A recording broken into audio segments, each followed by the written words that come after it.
নমস্কার বন্ধুরা, কেমন আছেন সবাই? মা ও ছেলের গল্প ব্লগে আপনাদেরকে স্বাগত জানাই। সেই শনিবার থেকে টানা বুধবার পর্যন্ত নিরামিষ চলছিল।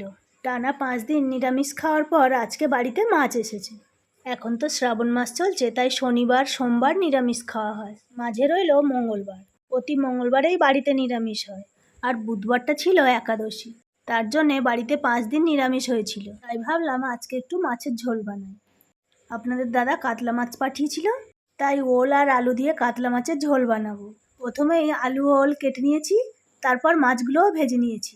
তারপর প্রথমে কড়াইয়ে তেল দিয়ে 5 ফোড়ন, তেজপাতা, কাঁচা লঙ্কা দিলাম, দিয়ে ভেজে নিয়েছি। তারপর ওল, আলু, লবণ ও হলুদ দিয়ে কষিয়ে নিয়ে, কষানোর সাথে সাথে আদা বাটা দিয়ে, তারপর আদা দিয়ে ভালো করে ভেজে নিয়ে কষিয়ে জল দিয়ে দিয়েছি। তারপর ফোটার পরে ওল আর আলু গলে গেছে, একে একে মাছগুলো দিয়ে দেবো।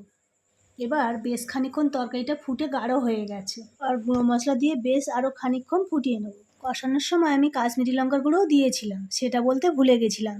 তো বন্ধুরা, আমার মাছের তরকারি হয়ে গেছে। এই ছিল আজকের রেসিপি। তাহলে আজ চলি, দেখা হবে পরের একটি ভিডিওতে। ভালো লাগলে একটি লাইক করে দেবেন।